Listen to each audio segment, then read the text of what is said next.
En ce moment, c'est la grosse mode sur Trench Crusade. Et je dis en ce moment, ça fait déjà plus d'un an, je pense. Mais en tout cas, c'est une mode qui n'a pas l'air de s'essouffler.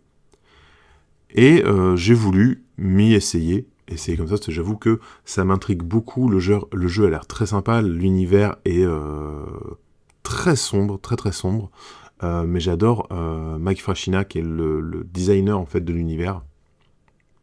Et du coup, j'ai eu envie d'essayer. Mais vous le savez, je ne suis pas forcément très fan des figurines en impression 3D. Donc je vais plutôt essayer de faire quelques petites conversions qui vont aller dans un potentiel Trench Crusade. Voilà. Dites-moi dans les commentaires si vous avez des idées de figurines, d'éléments de figurines qui peuvent aller comme ça dans Trench Crusade. Et si vous pensez que ces figurines que je vous montre là ont l'esprit Trench Crusade, est-ce que j'ai réussi à insuffler ce que je cherchais à faire dans les figurines, à insuffler cet esprit, cette patte Trench Crusade en faisant ça. En tout cas, je vous invite sur une petite vidéo, pas tellement un tutoriel, plus une sorte de découverte, une sorte de chemin de pensée, un peu comment je suis arrivé à ce résultat, pourquoi, quels sont les choix et quels sont les matériaux à utiliser, on va dire. Voilà. C'est parti, je vous invite dans une petite vidéo découverte, conversion pour Trench Crusade.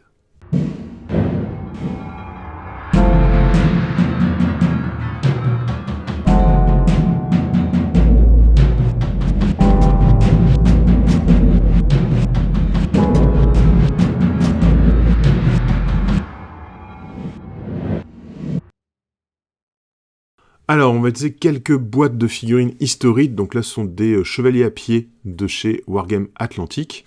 Je vais utiliser plusieurs kits comme ça de chevaliers, des kits très médiévaux, notamment les casques que je trouve assez formidables. Et on va mélanger avec beaucoup d'autres kits, toujours de chez Wargame Atlantic notamment, mais aussi avec d'autres marques. Parce qu'après tout vraiment dans ce jeu peut servir. Trench Crusade, il faut voir ça comme une version Medfan de la Première Guerre mondiale. Moi, c'est comme ça que je l'ai ressenti dans les premières illustrations, c'est comme ça que je le retranscris. Donc on va utiliser aussi des grappes de figurines Première Guerre, notamment des Français. J'ai vraiment envie de faire des uniformes français à la façon poilue, bleu et rouge comme ça, mais avec des éléments comme ça médiévaux, avec des armures, des casques notamment, des choses comme ça. On va commencer par sélectionner en fait un corps, essayer de voir les têtes et les bras qui pourraient aller avec. Je vais partir sur un corps justement de poilus de la Première Guerre mondiale. Et j'ai récupéré des bras qui viennent du Mechanicus de Warhammer 40 000, des Skitarii, donc ça peut aller très bien. Alors, les pièces Games Workshop sont un petit peu plus grosses que les pièces Wargame Atlantic, mais finalement, dans un univers un peu dystopique comme ça, en fait, une fois la figurine assemblée et peinte, on voit pas tellement la différence. Je vais partir sur pour les casques, en fait, sur des trucs vraiment très médiévaux, avec des casques fermés, avec une protection faciale, comme ça, sous le casque. Et on va voir ce que ça va donner. Je vais chercher à faire des personnages qui vont avoir peut-être un pistolet et une arme de corps à corps. Je pense que ça peut être pas mal. Avec ce casque un peu croisade, en fait, complètement dans le truc, quoi. Autre façon que j'ai de travailler comme ça, pour mes conversions, en fait, j'ai une grosse boîte à rabio.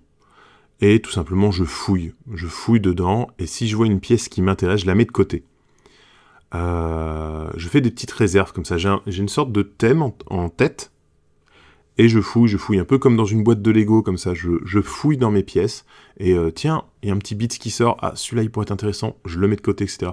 Ça veut pas dire que je m'en servirai, ça participe aussi à tout le processus créatif, de se dire, est-ce que ça je peux l'utiliser, est-ce que ça serait bien, ah bah tiens, j'ai trouvé cette épée elle est cool, je la mets de côté, puis après, mais cette épée elle serait mieux, non. On compare les deux, etc. Il y en a qu'une qui servira à la fin. Mais voilà, des fois il y a des idées aussi qui viennent par rapport à un bits qu'on trouve, tu vois, un pactage, un truc comme ça où tu dis, il y a de l'idée là-dedans, peut-être que je pourrais l'utiliser, puis finalement tu t'en sers pas, mais l'idée étant là, tu vas peut-être trouver un morceau de fusil qui va pouvoir faire ce que tu avais en tête grâce au pactage, etc. Donc voilà, faut pas hésiter. La boîte à Rabio, elle est bien remplie, il y a un peu de toutes les marques dedans. Forcément, une boîte à Rabio, ça se remplit tout simplement en faisant plein de choses très différentes. Voilà, il n'y a pas de secret. Donc là, je vais fouiller, je vais trouver des petites choses, etc. Je vais mettre de côté. Tout va pas forcément servir, mais il y a des petites pistes qui peuvent être intéressantes. Donc là, notamment, j'ai un bras de Space Marine avec un gantelet énergétique. Alors moi, j'aime beaucoup les silhouettes déséquilibrées, comme ça, au niveau des trucs. Donc ça me dérange pas du tout d'avoir un personnage un peu frêle avec un énorme bras. Je trouve ça assez rigolo, c'est quelque chose que j'aime bien. On voit dans les pièces que j'ai mis de côté, là j'ai un corps de paysan, j'ai une hache à deux mains, j'ai des choses comme ça. Finalement, ça servira pas. Ça servira pas cette fois-ci. C'est pas grave du tout. Voilà, donc je cherche. J'ai la position de mon pistolet. C'est vrai que je me dis avec ce personnage, le pistolet que j'ai pris, le corps a une position assez tenue, en fait. Il est debout, il se tient bien droit, etc. Il n'est pas en mouvement, donc je le vois bien pour faire un officier, par exemple. Donc le pistolet levé comme ça à côté de la tête, et avoir un bras en avant, par exemple, pour donner des ordres, ça peut être très sympa. Et hop, j'ai trouvé un petit pactage sympa, ça vient des Genestealer Cult. Je vais retirer quelques éléments dessus, mais ça va être une base de pactage qui va être très intéressant là pour mon personnage, pour lui donner un petit peu d'ampleur, parce que c'est un corps qui est assez frêle. On est sur la figurine historique, avec des proportions beaucoup plus réalistes que ce que fait Games Workshop, par exemple. Donc je vais chercher à avoir, comme ça, augmenter un petit peu son ampleur par des détails supplémentaires, notamment un pactage. Là, l'officier commence à avoir une belle prestance. On va rajouter des petits aimants. Là, ce sont des bougies qui sont faites en impression 3D. Des petites bougies. En fait, je vais rajouter des bougies pour le côté vraiment grotesque, grimdark. Ce côté où, en fait, ça sert vraiment à rien, mais il faut que ce soit là.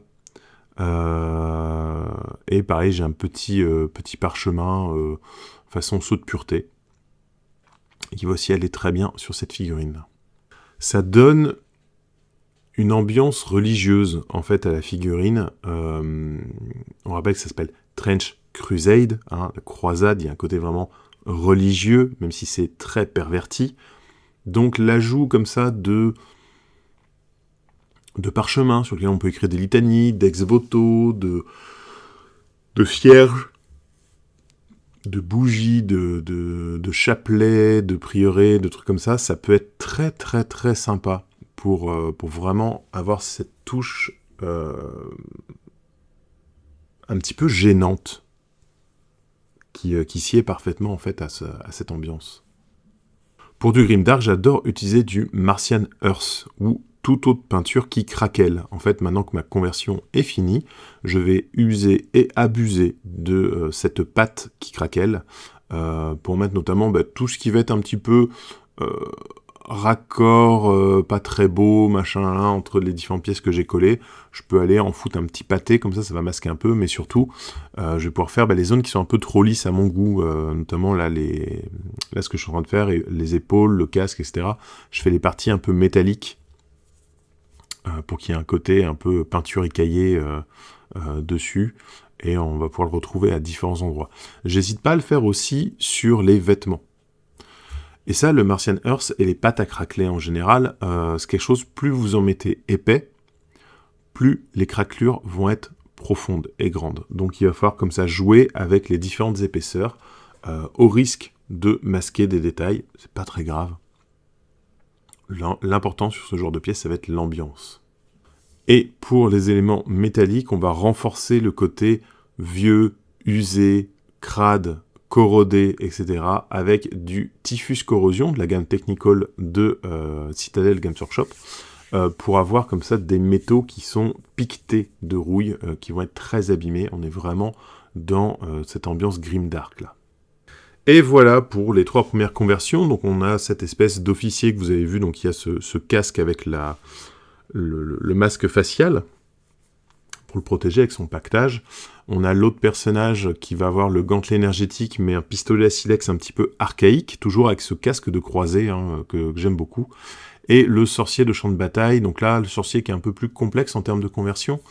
on va voir le corps d'un sorcier de Genestealer culte, on va effacer beaucoup d'éléments. Comme icône, pour remplacer sur son bâton, on va mettre un ange tiré de la grappe de détail Archangel. On va lui rajouter des grenades, des pochettes, etc. Et un casque avec masque à gaz du kit Première Guerre mondiale. Je trouve que ça lui va très très bien. Voilà, donc c'est vraiment ce mélange fantasy Première Guerre qui va donner son sel en fait à ce genre de conversion.